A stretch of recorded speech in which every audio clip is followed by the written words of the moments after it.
I'm sure half of you have already decided you don't have to go to church tomorrow night.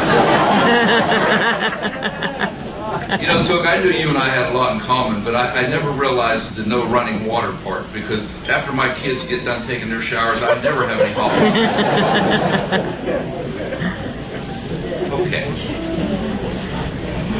And of course, after those tremendous comments about your lovely wife, which certainly are true, I think he's probably good for the next 50 years, right? All right. Okay, as I said earlier, our next inductee is without question a true Beaver Falls, Beaver County, Western Pennsylvania, and actually national sports legend. He had a tremendous baseball career, and I know many of you, like myself, are a little bit excited this year about the Pirates, hoping they can keep it going and extend the baseball season and make it interesting to watch for all of us. Well, who would ever forget 1979? Those of us that are old enough to remember, I guess, that fantastic year. And of course, a big part of that team and that season was our next inductee, Mr. Joe Lonnet. And as I said, Joe passed away in December of 2011. So to accept for him tonight, his daughter, Barbara Lonnet.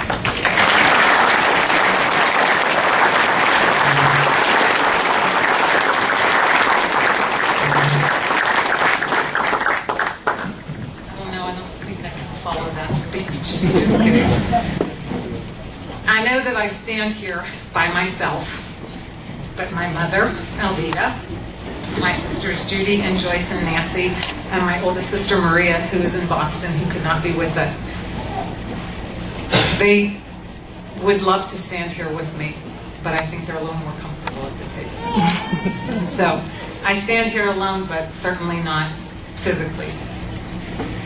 How do I begin to describe a man like my father?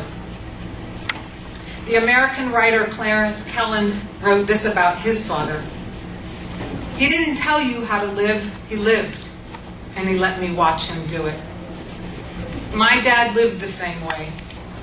This life afforded him some incredible and amazing achievements. In 1956, he started in the major leagues as the catcher for the Philadelphia Phillies.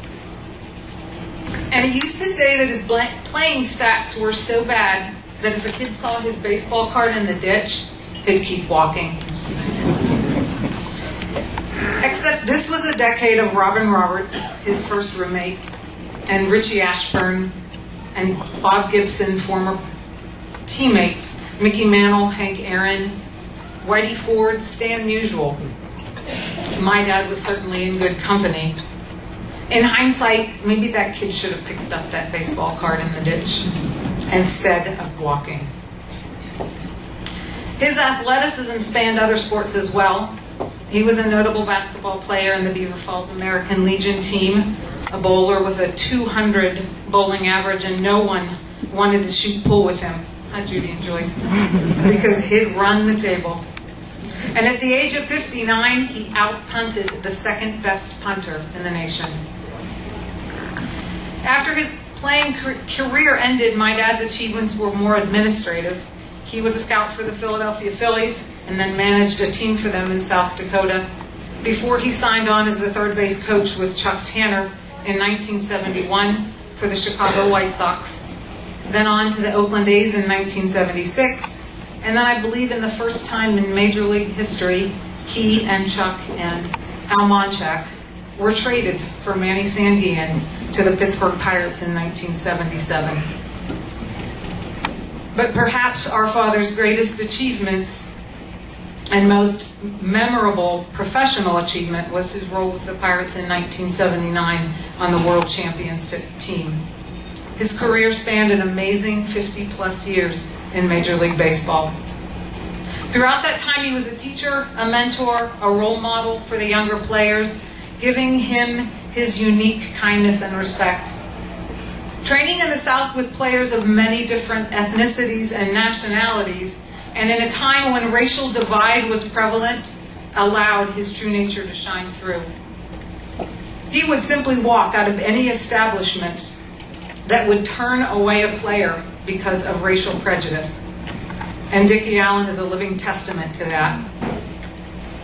But ironically, Willie Stargell, every morning in spring training, would pull up to the condominium in his limo and take my dad in his Rolls Royce and lean out the window and say, "Let's go, Joe, we're going to breakfast. Take a seat in the back." And he would drive my dad to the ballpark.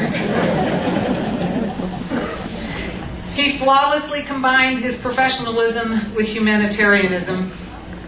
Except to our family, my dad's achievements were of a different nature.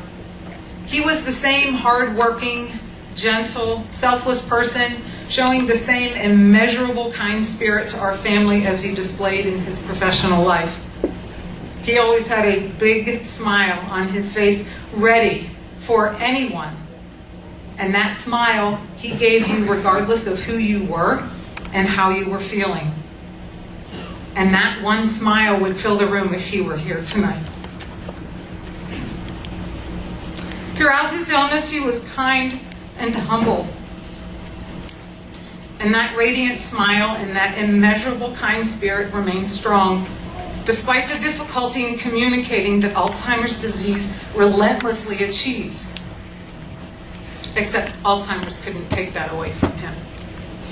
And now, after his death, we continue to learn of even more lives he touched during his lifetime.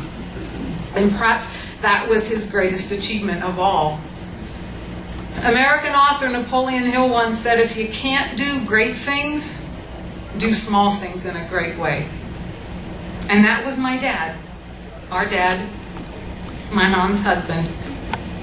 A man who did small things in a great way for anyone he met, whether he knew you for a minute or knew you for a lifetime. My dad believed the smallest things he did for someone else, the greater effect that had on others. I'll always remember the trunk of his car, though. It was full with gifts. Balls, jackets, gloves, hats, you name it. But whatever he had, he gave away. And people were always amazed at how generous he was with what he had. The lesson in that memory is the joy that there is in giving. And my father lived this every day, both professionally and personally. I know he can't speak anymore, but my sisters and my mom and I speak for him, and this is what he would tell you if he were here. That he was gratefully fortunate in his life, and that baseball had blessed him not only with success, but also with lifelong friendships, many of whom I see here tonight. He considered himself the luckiest man alive and on earth in both his professional and personal life. That his love for his career and his family knew no bounds, and just how grateful he is to have been given this award and great honor tonight. Rest in peace, Pap. You deserve it. Thank you all.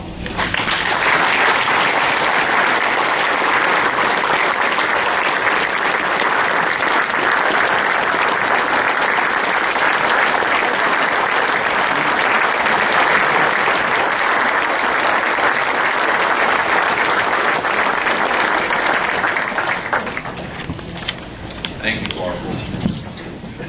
What a tradition we have at Beaver Falls. Isn't it just amazing? You know, I actually have a personal old-time baseball story of my own. When I was growing up, my family and the Franconas were best of friends. And I can still remember Tito taking me into the locker room up in Cleveland. And I actually got to meet Mickey Mantle, Roger Maris, Yogi Berra, and a few others. And then whenever I graduated law school, I practiced law in Cleveland for 3 years. And I remember vividly one time going to an Indians game, and I had a general admission ticket, and I was trying to get into the box seats. And an older usher stepped in front of me and said, "You can't get down there." And I said, "Do you know Tito Francona?" He said, "I know Tito, but I don't know you. Get the heck out of here." But I tried. All right. We've been talking a lot about coaching, and no one over the years has done it better than our next inductee. When you look at his record, it's purely amazing. What he accomplished,